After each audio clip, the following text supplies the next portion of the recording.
This morning, as you know, is life predestined. It's a very important subject because if we do not have the right approach to this subject, we're apt to be fatalists and think, oh, what's the use? It's going to happen anyway. So let's discuss it and see if we can answer that to our satisfaction. I find the definition for predestination is that it means preordained results or fate. But the whole question of fate and destiny lies on the understanding of the law of karma, the law of cause and effect. And this is very important. If you'll just realize that we live in this world according to certain laws and subject to those laws, and those laws will go on. But it is your action, according to your approach to those laws, that determines whether it is your fate and destiny or not. Always realize a simple illustration. If I raise this book, there's a cause and the book will fall. Now that's preordained. You do not have to worry about that. The thing you have to worry about is that you do not lift the book and lay up the cause. If you do, that's surely going to happen. And there's nothing that can prevent it. Realize that. That's predestination. And so we find predestination in physical law, in mental law, and spiritual law. One illustration, perhaps, about physical law. You know about electricity. It is preordained that electricity follows certain laws and will react in a certain way. Now you can use that electricity to light this building or heat this building, or you can use that electricity to get killed with. So the preordination is that electricity follows physical laws or electromagnetic laws, but you can act with those laws or against those laws. You have free will. There is no question about that, to do certain things. But the laws of electricity remain the same. They are preordained. Likewise in the mental realm. If you don't use your mind, you become an idiot through atrophy. Well, of course, that's preordained. But do you think it's preordained that you'll be an idiot? No. Realize these simple truths. People try to make these questions complex. They're very simple if you'll use your head, as they say. Realize that you're subject to certain mental laws, and if you don't use those mental laws, you atrophy. Also in the body, that applies the same way. Now on the spiritual realm, this is very important. If you slant your activities toward the high frequency of God's omniscient love, you tend toward sainthood. Realize that. If you slant your activities toward the high frequency of God's omniscient love, you tend toward sainthood. Will you realize that? That is all there is to preordination. We must realize that we have free will because we're made as God has been made. We have the free will to accept Him or reject Him. Predestination is a matter of how we approach it. If we realize that it's up to us. The laws are there, the physical, mental, and spiritual laws are there. That's God's cosmic dream. That's preordained. But even that can be changed once in a while.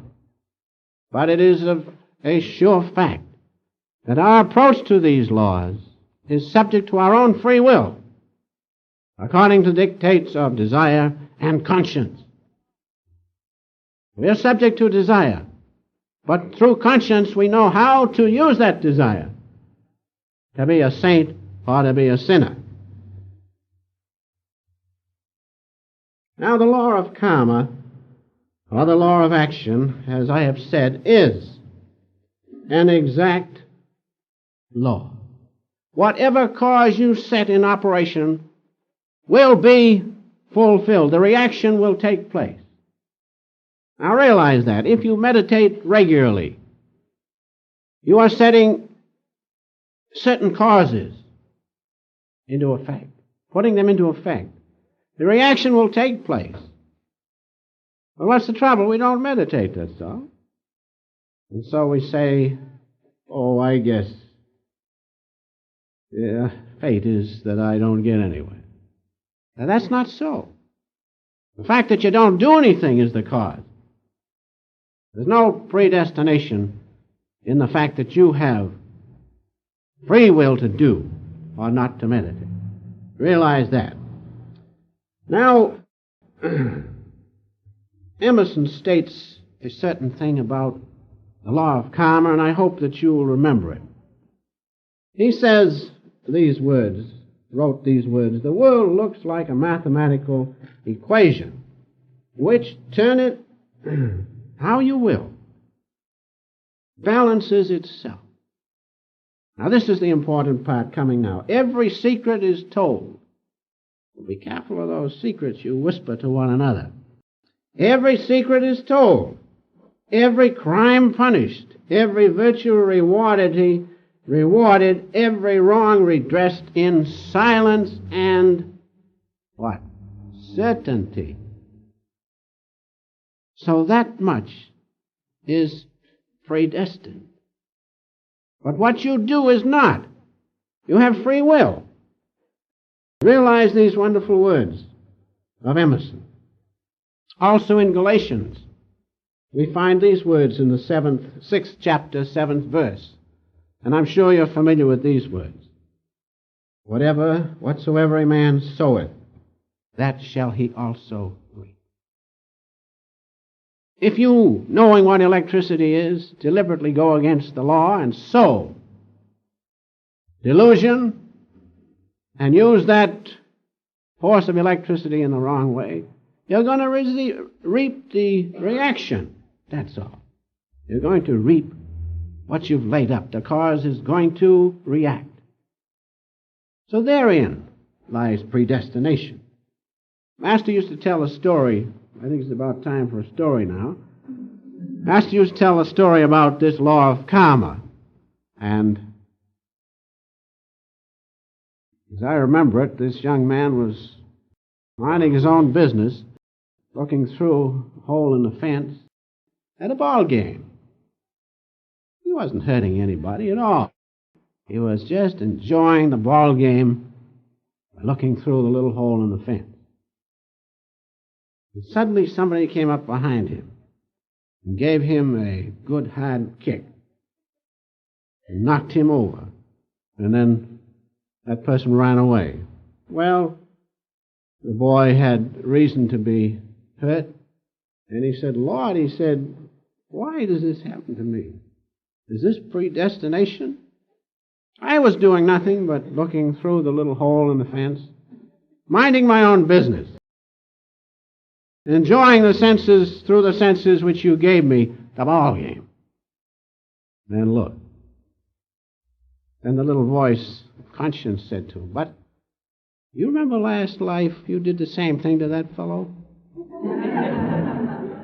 So the master used to tell that story. The law of karma is exact. So wherever you find yourselves, don't be alarmed, don't feel too bad. You know who put yourself there? Yes, that's right, you did. So the law of karma is exact.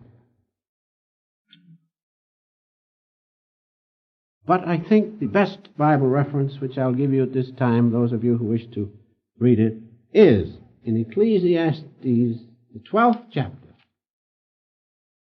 Now, when people do not treat you in the right way, realize this much of predestination.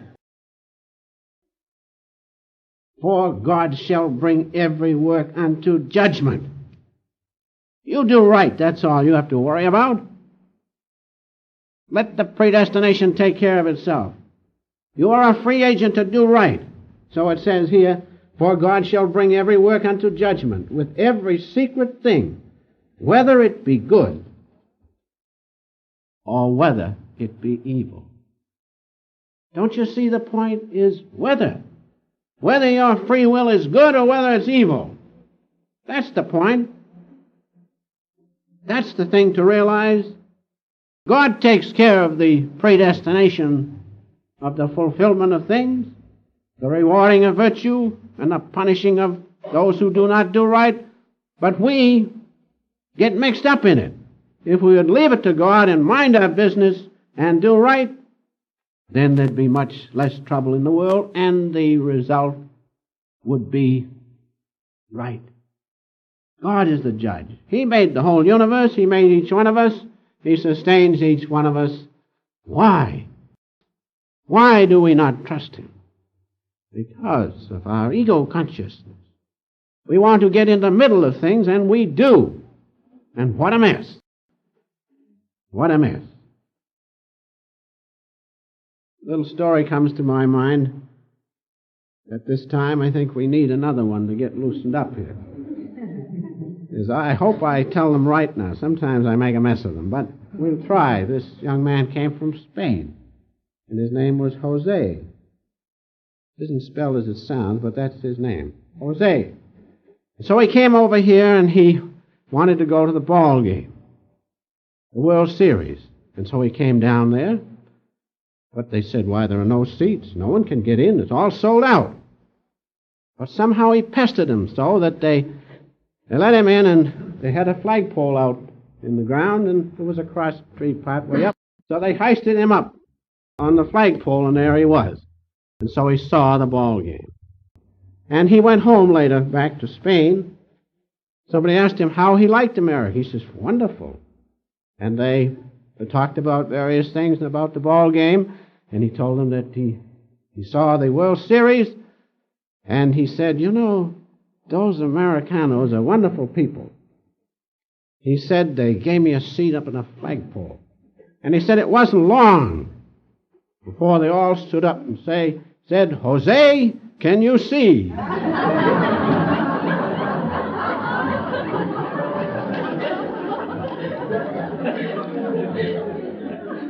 I think you'll remember predestination by that little story.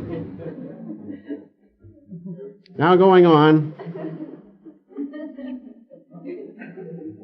realize this one thing now about predestination. Now we got loosened up a little bit. That God has created all things, and that all things will return to Him. That's predestined, because the whole must contain all its parts, and we're part of God, and creation is all a part of His great self. And so all things will return to Him. The great Ramakrishna said, all will be saved. Isn't that wonderful? All will be saved. That much is preordained, predestined. But the point is this, that we, having free will, have the power to accept God or to reject Him. Now, if we accept God, we can get out of the cosmic dream, which is predestined according to the laws of time and space. We do not have to stay in that. That's the important thing to realize about predestination. Everything will go back to God. But who wants to wait a long time that ego consciousness be disrupted and we have the ability to know our oneness with God? Who wants to wait that time? We can, without question of a doubt. Get out of this delusion, get out of this preordained dream of God in an instant.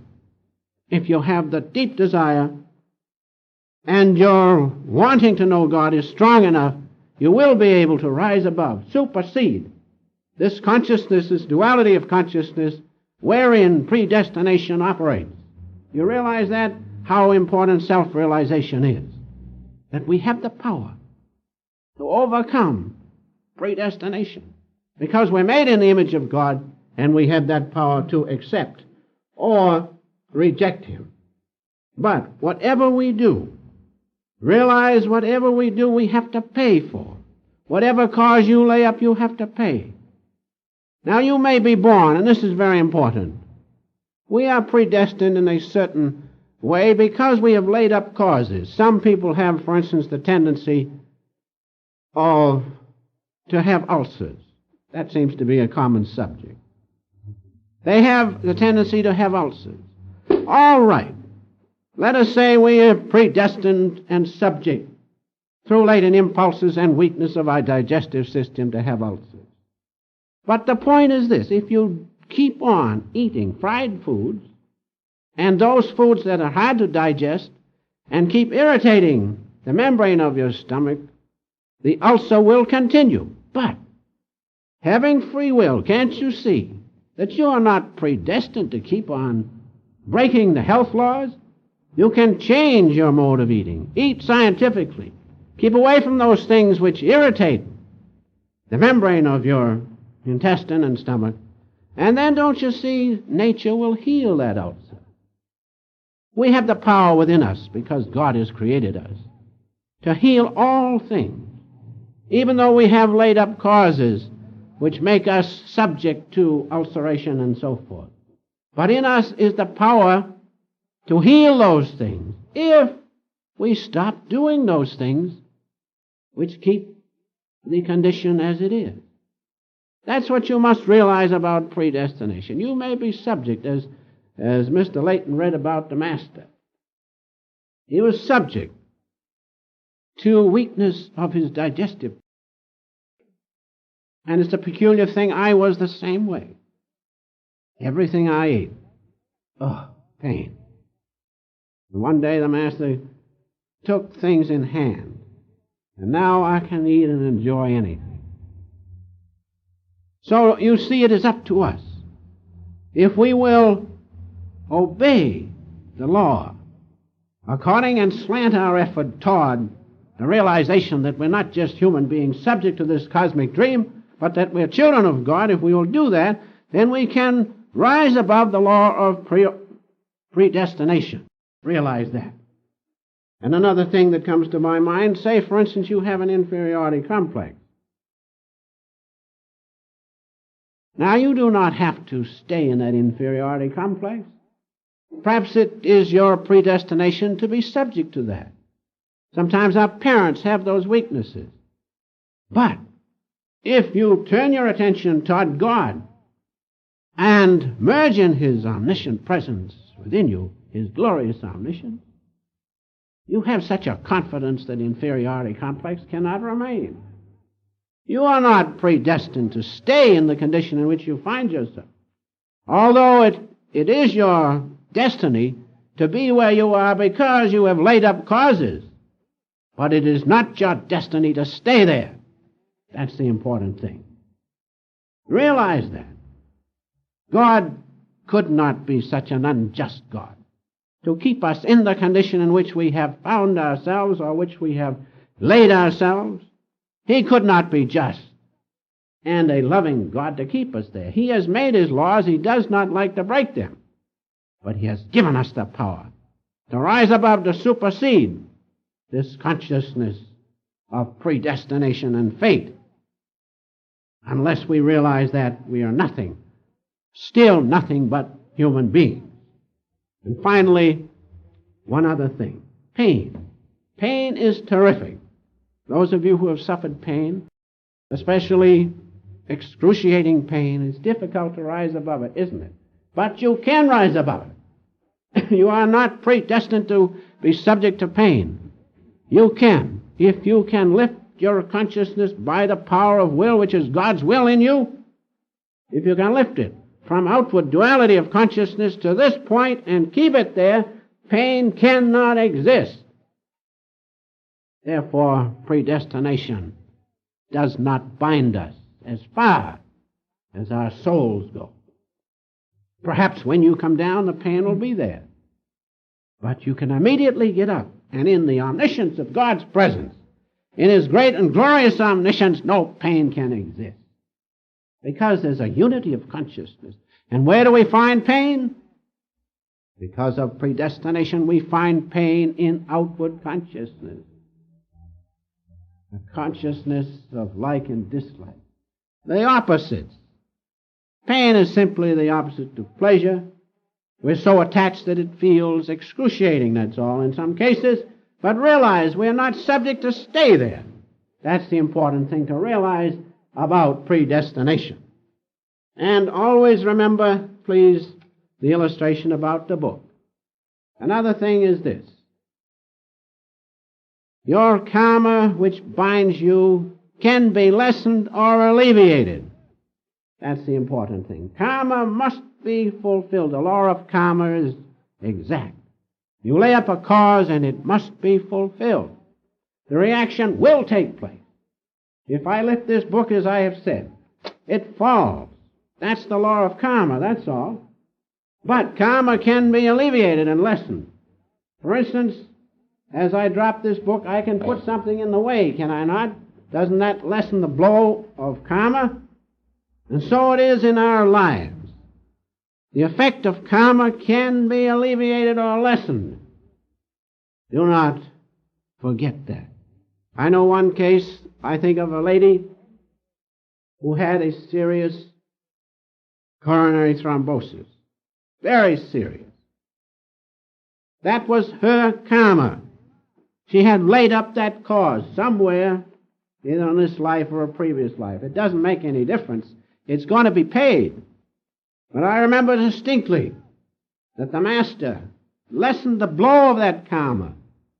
That karma had to be paid, but he lessened, and by so doing, he took on that heart condition himself. This I know to be a fact. And so, do not think, no matter how serious your karma is, it can be alleviated, it can be lessened. And the greatest thing is, you can rise above the effects of all karma, even to the greatest pain or even death. You can overcome the law of karma which brings to us death. How? By realizing that consciousness within you that does not die. Realize that consciousness within you that never had a birth. Realize the presence of God within you. That does not die. That's predestination, but that's the real predestination we want to know about. Know that consciousness within you, that bliss consciousness. Knowing that, when you can be in that, and when the heart slows down through the practices of self-realization, and the breath slows down, and as far as people in the outside world would say you're dead, but you're not dead.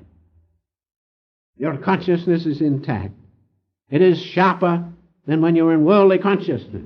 Now, when you can do that, don't you see? You have overcome the predestined death. Once overcoming that through the practices of self-realization, it can never touch you again. So predestination is really not for us, children of God. And so finally, if you automatically follow the laws of this cosmic dream, which predestine you to be in delusion and ignorance, you'll be there.